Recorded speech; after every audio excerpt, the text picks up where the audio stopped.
আমার মনে হয় বাংলাদেশ একটা খুব ইউনিক কান্ট্রি। ডিজিটাল বাংলাদেশ থেকে উত্তরণ করে আমরা স্মার্ট বাংলাদেশে যাব। Hope the rest of the world can keep up with Bangladesh's. আমরা ফোকাস করছি সেটা হলো through innovation and technology and creativity.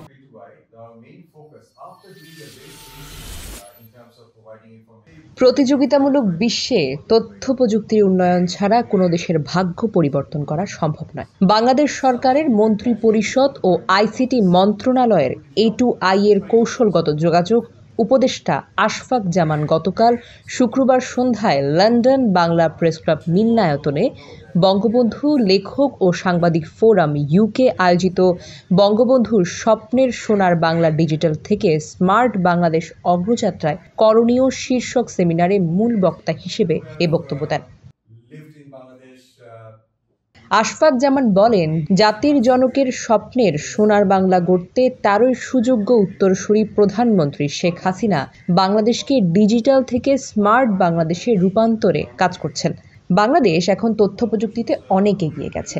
এর সুফল যাতে সবাই ভোগ করতে পারেন এজন্য আমাদের সবাইকেই কাজ করতে হবে। আমার মনে হয় বাংলাদেশ একটা খুব ইউনিক কান্ট্রি, আর বাংলাদেশের নেচার সারাউন্ডিং বা দ্য বার্থ অফ বাংলাদেশ বা বাংলাদেশের এই যে স্বাধীনতা যেভাবে অর্জন করেছে, এই স্পিরিটটাতে বাঙালিদের মধ্যে ইনহেরেন্ট একটা ইনোভেশন বা নতুন কিছু করার একটা প্রবৃত্তি আছে।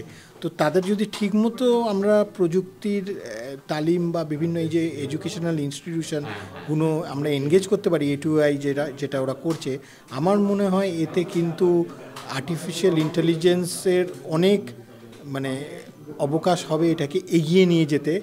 আর যেহেতু বাংলাদেশ খুব একটা ইউনিক কান্ট্রি, এটা একটা পৃথিবীর জন্য একটা খুব রেফারেন্স পয়েন্ট, যেটা আমি আগেও বলেছি যে এই কয়েকটা জিনিস ইন্ডিকেটর, গ্লোবাল ইন্ডিকেটরে বাংলাদেশ কিন্তু actually demonstrate some very good digital good to the world. Priority হলো এখন রুরাল বাংলাদেশ, কারণ আপনি জানেন যে 70% is actually rural Bangladesh.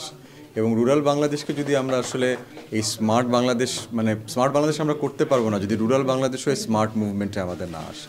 So এই কারণে আমরা স্মার্ট ভিলেজ করতে চাই। এভাবেই আমাদের প্ল্যান প্রোগ্রাম হচ্ছে, যাতে করে আমাদের যে রুরাল কমিউনিটিগুলো আছে, in fact the last mile citizen, সেও যাতে আমাদের এই সমস্ত পাবলিক সার্ভিস বলেন বা ডিজিটাইজেশন বলেন বা স্মার্ট ইন্টিগ্রেশন বলেন, তাদেরকে মাথায় রেখেই কিন্তু আমরা অ্যাকচুয়ালি ডিজাইন করার চিন্তাভাবনা করছি এবং সেভাবে আমরা এগিয়ে যাচ্ছি। দেখুন, আমাদের মাননীয় প্রধানমন্ত্রী নিজেই বলেছেন যে রেড টেপ কমাতে হবে, এটা কিন্তু ওনার বক্তব্য। এবং আমরা কিভাবে রেড টেপ কমাতে পারি, দে আর মেনি ওয়েজ। আমরা যেভাবে ফোকাস করছি সেটা হলো through innovation and technology and creativity. আমরা যদি যত হিউম্যান ডিপেন্ডেন্সি কমিয়ে আমরা যত টেকনোলজির উপর ডিপেন্ডেন্ট হব, it will become more efficient, more fast, and at the same time it will also be more corruption free, and at the same time it will be more integrated. So আমাদের এখানে যেটা করতে হবে, first of all, যেটা আমরা এতদিন করার চেষ্টা করেছি, আমরা বেসিক ইনফ্রাস্ট্রাকচারটা আগে ডেভেলপ করার চেষ্টা করেছি। আপনার যদি প্লেট না থাকে, তাহলে সেটার উপরে তো আর আপনি যেই তরকারি বা যে ভাত বা যেটাই নেবেন, সেটার জন্য তো আপনার একটা পাত্র লাগবে। So far what we have try to do is we have try to create that infrastructure, যেটাকে আমরা DPI বলি, ডিজিটাল পাবলিক ইনফ্রাস্ট্রাকচার। এবং DPI এর মধ্যে আমরা অনেক DPG ক্রিয়েট করেছি, ডিজিটাল পাবলিক গুড, যেটা ওয়ার্ল্ডের বিভিন্ন জায়গায় এখন রেপ্লিকেটেড হচ্ছে, which I also shared in this seminar today, that in many countries in the global south that we are actually exporting it. So এই মডেলগুলাই যখন আমরা আরও ফাইন টিউন করতে পারবো, তত আমরা আসলে আমাদের আরও ইনক্লুসিভ স্মার্ট বাংলাদেশ করতে পারবো রুরাল ইকোনমিকে নিয়ে। সেমিনারের হোস্ট বঙ্গবন্ধু লেখক সাংবাদিক ফোরামের সেক্রেটারি সাংবাদিক শাহ মোস্তাফিজুর রহমান বেলালের সঞ্চালনায় ও লন্ডন বাংলা প্রেস ক্লাবের সাবেক সভাপতি জনমত সম্পাদক সৈয়দ নাহাস পাশার সভাপতিত্বে অনুষ্ঠিত সেমিনারে আলোচক হিসেবে বক্তব্য দেন ওয়েস্ট লন্ডন চেম্বার অব কমার্সের নির্বাহী পরিচালক অ্যালান রাইটস, ভূ রাজনৈতিক বিশ্লেষক প্রিয়জিৎ দেব সরকার। এছাড়া প্রশ্নোত্তর পর্বে অংশ নেন লন্ডন বাংলা প্রেস ক্লাবের প্রতিষ্ঠাতা সেক্রেটারি প্রবীণ সাংবাদিক নজরুল ইসলাম বাসন, UK বাংলার রিপোর্টার্স ইউনিটের সদ্য সাবেক সভাপতি প্রবীণ সাংবাদিক মতিয়ার চৌধুরী, সাংবাদিক রহমত আলী, প্রবীণ সাংবাদিক হামিদ মোহাম্মদ, স্বদেশ বিদেশ সম্পাদক বাতিরুল হক সর্দার, সাংবাদিক আজিজুল আম্বিয়া, টাওয়ার হ্যামলেটস কাউন্সিলের মিডিয়া অফিসার মাহবুবুর রহমান প্রমুখ। প্রান্তিক জনগোষ্ঠীর জন্য সেমিনারে অংশ নেন UK বাংলার রিপোর্টার্স ইউনিটের প্রেসিডেন্ট আনসার আহমেদ উল্লাহ, সাংবাদিক মোসলে উদ্দিন আহমেদ, মোস্তাক বাবুল, কবি আইনজীবী মুজিবুল হক মনি, টাওয়ার হ্যামলেটস কাউন্সিলের সাবেক স্পিকার আহবাব হোসেন সহ অনেকেই।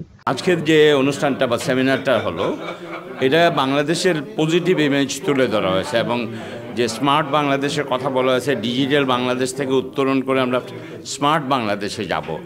আসলেই কিন্তু আমি বলেছি যে 13-14 বছর আগে আমরা ডিজিটাল বাংলাদেশ নিয়ে হাসাহাসি করেছি। বাংলাদেশের অনেক প্রোগ্রেস হয়েছে, অনেক কিছু ইজ হয়েছে।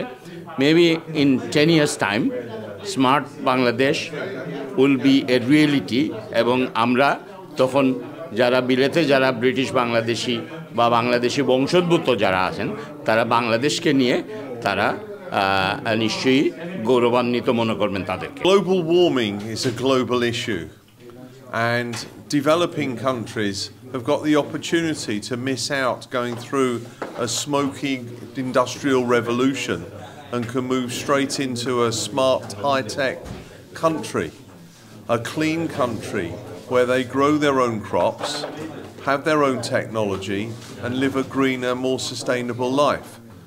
Just hope the rest of the world can keep up with Bangladesh's economic growth, because you've got one of the highest and fastest in the Asian world, let alone the whole world. Bangladesh needs to shout more about their achievements, which they can do in a sustainable, environmentally friendly way, and achieving the goals that other countries achieving the goals that other countries like the UK are going to find it hard to achieve by 2030. জাতির পিতা বঙ্গবন্ধু যে স্বপ্ন দেখেছিলেন সোনার বাংলাদেশ, সেই সোনার বাংলাদেশ আজকে digital থেকে স্মার্টে উন্নত হয়েছে। তো সেইটাকে আমরা এই সেমিনারের মাধ্যমে সবার কাছে ছড়িয়ে দেওয়ার জন্য আজকের এই অনুষ্ঠানের আয়োজন।